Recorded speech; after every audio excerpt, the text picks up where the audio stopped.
संत मत धारा आपकी सेवा में प्रस्तुत। जिस बच्चे के ऊपर माँ बाप जितनी मेहनत कर देता है उस बच्चे को उतना ही लायक बन जाना चाहिए। एक बच्चा है सरकारी स्कूल में पढ़ता है, एक को उसके माँ बाप ने प्राइवेट में पढ़ाया, ट्यूशन दिलाए और भी पता खुद भी पढ़ाया, पता नहीं क्या क्या कराया।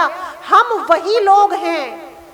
उस चिड़िया को बेचारी को कहीं दाखिला नहीं मिला था, फिर भी संत पास से गए, दुखियारी थी, दुख का फायदा उठाना आना चाहिए। कैसे उठाया उसने दुख का फायदा? संत के चरण पकड़ लिए जाकर कि मुझे एक बार ये बता दो मैं इतनी दुखिया क्यों हूं। संत ने बताया, मैं कैसे बताऊंगा, दुख तो पाप का ही कारण होता है। तेरे पाप के बिना तो चिड़िया तुझे दुख मिला नहीं है। अब चिड़िया के पास दो पर्याय थे, दो ऑप्शन थे। एक तो वो संत पे चिल्ला पड़ती कि मुझे दोषी बताया, मुझे पापन बताया, मेरे कारण मुझे दुख मिला है, मैं तो बहुत अच्छी हूं, मैंने तो कोई पाप नहीं किए हैं। एक ये स्थिति है जिसे स्वप्न सुषुप्ति अवस्था कहा जाता है, जिसमें जीना है नहीं, हमें चाहिए नहीं हमें। दूसरी अवस्था थी, चिड़िया ने क्या कहा, मैं मानती हूं आपने बोला है तो पाप मेरे हैं, पर मुझे ये तो बता दो ये जो दुख में मैं जी रही हूं कब तक जीऊंगी, कितना वक्त है मेरा कि मैं इस दुख को ऐसे ही जीती चली जाऊंगी। संत ने कहा, मुझे तो नहीं पता, मैं विष्णु जी से पूछ के बताता हूँ, चित्रगुप्त से, यमराज से पूछ के बताता हूँ, जिसके पास तरीके होते हैं संतों के समझाने के कि क्यों है तुझे इतना कष्ट। विष्णु जी ने कहा कि इसे तो इतनी पापन है कि अगले 7 जन्मों तक इसी कष्ट में जीना पड़ेगा। अब संत क्या करते, आकर बेचारे चिड़िया को उन्होंने बता दिया कि चिड़िया तेरा तो ये नहीं, अगले 7 जन्म तेरा यही हाल रहना है। अब चिड़िया बेचारी क्या करती कि ये किसने कहा है कि ये स्वयं विष्णु भगवान ने कहा है और वो झूठ नहीं बोलते। अब चिड़िया बोली, मेरे पास कोई, अब उसके पास कोई पर्याय नहीं था, कोई ऑप्शन नहीं था। ऐसी स्थिति में भी उसने क्या किया, उसने संत के चरण पकड़ लिए। उसने कहा, मैं मानती हूं मेरे 7 जीवन ऐसे ही जाएंगे, पर कभी मुझे याद है कि संत का आना खाली नहीं जाता है। आप आए हो, मुझे देकर जाओगे तो कुछ तो मैं आपको, मुझे दीजिए, छोड़ूंगी नहीं ऐसे। संत ने कहा कि मेरे पास क्या है देने के लिए, मेरे पास तो सिर्फ एक भक्ति है। तू चिड़िया है, भक्ति तू कर नहीं सकती है, क्योंकि तेरा जो योनि है, तेरी योनि में भक्ति हो ही नहीं सकती है, तुझे मोक्ष तो मिल ही नहीं सकता है। तो क्या करूं, तू एक ही काम कर, तेरी योनि के हिसाब से तू शुक्राना करना शुरू कर दे। कि किस बात का मैं शुक्राना करूं, मेरे पास है क्या जिसका मैं शुक्राना करूं, मेरे पास तो कुछ है ही नहीं, शुक्र करने के लिए कुछ होना तो चाहिए। तब संत ने कहा, बेटा जब तू उड़े तो ये कहना, शुक्र है मालिक पंख दिए, रेत से बचा ली, सूरज से बचा ली। शुक्र, जब तू जमीन पे गिरे थक के, तब जमीन पे रेत पे गिर के करवट ले और करवट लेके शुक्र कर, शुक्र है मालिक करवट दिलवा दी। एक करवट जल रही है, एक तो बची है, एक करवट के लिए शुक्र है तेरा।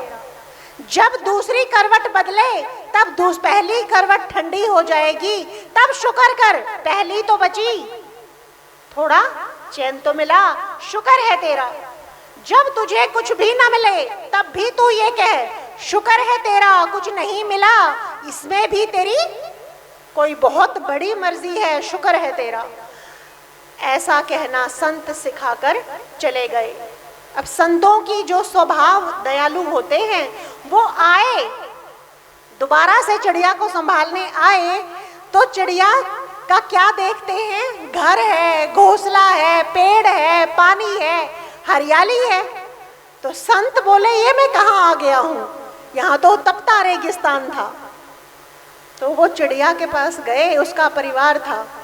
तो वो बोले बेटा ये तू ही है? बोली मैं ही हूँ। कि कैसे हुआ कि आप झूठे हो, जैसे हम करते हैं उल्टा दोष, आपने बताया ही गलत था। अब संत बोले ये विष्णु भगवान को मैं पकड़ता हूं जाके, मुझे झूठा बना दिया। 7 जन्म क्या, ये तो थोड़े इसी जन्म में सुख भोग रही है, मुझे झूठा क्यों बनाया विष्णु जी से? संत ने पूछा। विष्णु बोले, हंसने लगे कि उपाय भी खुद बताते हो और गलत भी मुझे ही ठहराते हो। ये उसे किसने सिखाया था कि तू शुक्र कर? उसे तूने ही तो सिखाया था। मैं संत की लाज रखता हूं, मेरी मर्यादा है। उसने तुम्हारे दर्शन की बहुत मर्यादा की, उसने तुम्हारे अपने जीवन में आने की बहुत मर्यादा की, उसने श्रद्धा से तुम्हें नमन किया, तुम्हारे उपाय को बताने के बावजूद किया कि हाँ कुछ नहीं है मेरे पास, फिर भी मान गई और शुक्राना करती गई। ऐसे बहुत कम लोग होते हैं जो संत की बात कुछ ना होते, हम कुछ होकर भी शुक्र नहीं कर पाते हैं। कुछ हो, सब कुछ है हमारे पास, किसी चीज का शुक्राना, उसका हिस्सा देना हमें कबूल नहीं होता है। मांगे संत देंगे नहीं, हम अपने आप तो क्या देंगे। शुक्र करने के तरीके बड़े होते हैं, हमें आने चाहिए। इसने शुक्राना किया, इसका सारा पाप आपके नाम की श्रद्धा से कट गया।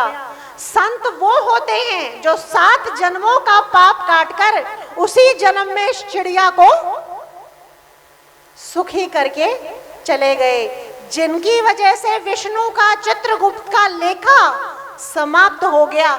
ऐसी संत की, सच्चे संत की शरण का प्रताप होता है। हमें जब ये समझ अगर आ जाए तो हमारी श्रद्धा आसमान छुए कि हमें प्राप्त क्या हुआ है उनसे। अगर हमें कोई रोज 1 करोड़ रुपए देता है और हम शुक्र भी नहीं कर पाते हैं, वो इंसान हमसे खुश नहीं होगा। क्यों? क्योंकि हमसे जो फ्री में मिला है उसका शुक्र भी नहीं किया जाता है।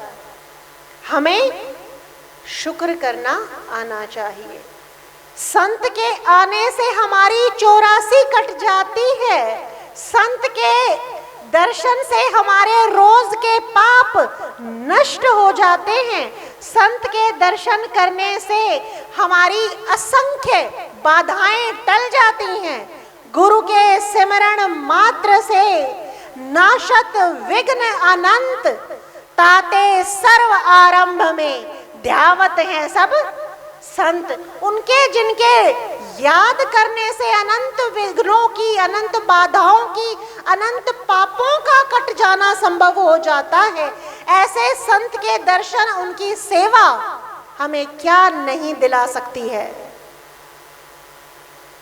हमें प्राप्त करना आना चाहिए और हम प्राप्त तब करने की कोशिश करते हैं जब हमें उस पुण्य का, उस फल का, उस प्राप्ति का एहसास हो कि मुझे इतना बड़ा मिला है, कुछ इतना ऊंचा मिला है कि मैं सतलोक का अधिकारी हो गया, इतना ऊंचा मिला है कि संसार कट गया, दुख सुख सब एक तरफ। जो हम ध्यान, जो साधना सदगुरु साहिब ने हमें दी है, हमारे रोजाना के और अनंत जन्मों के पापों को काटने वाली है। उनका दर्शन हमें परमात्मा की अनुभूति करवाने वाला है। जब ये एहसास हमारे अंदर होगा तब श्रद्धा उपजेगी, तब सेवा भाव पैदा होगा। अगर हमें ये लगने लग जाए कुछ प्राप्त नहीं होता है तो हमारी स्वभाव है हमें श्रद्धा और होना तो निस्वार्थ चाहिए। प्राप्ति के लिए भी श्रद्धा हो जाए हमसे वो भी बहुत अच्छी बात है। फल का एहसास हम इसलिए दिलाने की कोशिश करते हैं कि श्रद्धा बढ़ जाए, क्योंकि निस्वार्थ भाव तक पहुंच पहले ही दिन में कोई सबसे ऊपर नहीं पहुंच पाता है। पहले सीढ़ियां चढ़नी पड़ती हैं, पहले ही बार में कोई पीएचडी करके निकल जाए, जिसने पहली पास नहीं की वो पीएचडी करके निकल जाएगा, ऐसा तो हो नहीं सकता है। इसलिए फल का एहसास हमें श्रद्धा से भर दे और हम चलते चलते निस्वार्थी तक आ जाएं, निष्काम भाव तक आ जाएंगे। धीरे धीरे रे मना, धीरे सब कुछ होए, माली सींचे 100 घड़ा, ऋतु आए फल होए। कहते हैं मोहम्मद साहिब ने एक बार बेमौसमी फल तोड़ लिया था, बेमौसमी फल तोड़ लिया था।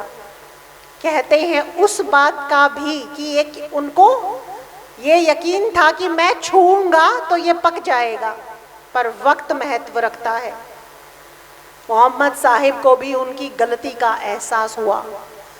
ऋतु आए फल होए। किसी का भी पुण्य प्रताप, किसी भी कोई चीज आप नियम के अनुसार ही करना हमें आना चाहिए। नियम को ना कभी श्री राम ने तोड़ा, ना श्री कृष्ण ने तोड़ा, ना कोई संत तोड़ता है। किसी को नियम तोड़े बगैर कुछ मिल जाए, अपने आप मिल जाए, लेकिन नियम भंग करके कुछ हमें प्राप्त। गुरु की श्रद्धा हमारे जीवन का पहला और आखिरी नियम है। ये एक नियम जो सीख लेता है वो पास हो जाता है। उसे कुछ और जो हमारी रोज हमें नमस्ते करने लग जाए ना, उसको हमें देने का मन खुद करने लग जाता है।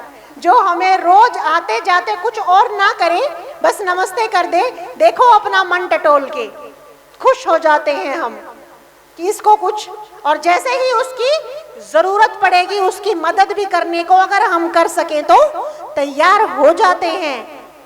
हमारा मन करता है इसका भला कर दे।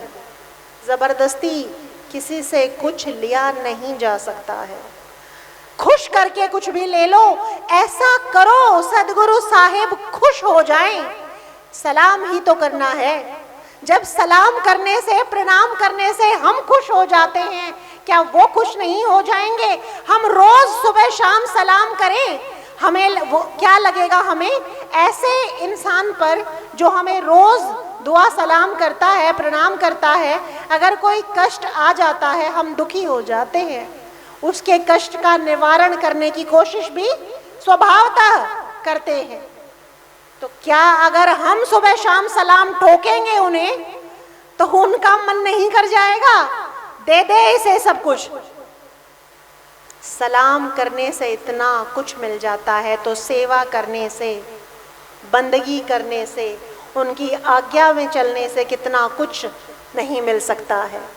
इसलिए जितना हो सके उतना सलाम, उतनी दुआ, उतना दर्शन, उतना आज्ञा का पालन, उतना सत्संग, उतनी ही प्राप्ति हमें होती चली जाएगी। शुक्राना ये भी है। सलाम करना, प्रणाम करना शुक्राना ये भी है। हाजिरी लगाना शुक्राना ये भी है। ध्यान में बैठ जाना ही शुक्राना नहीं है, वो तो फल खाना है। वो तो फल खाना है। जिसने दिया है उसका दरवाजा रोज चूम के आना चाहिए, वरना देने वाला भी क्या देगा और नाराज हो जाएगा। शुक्राना करना आना चाहिए।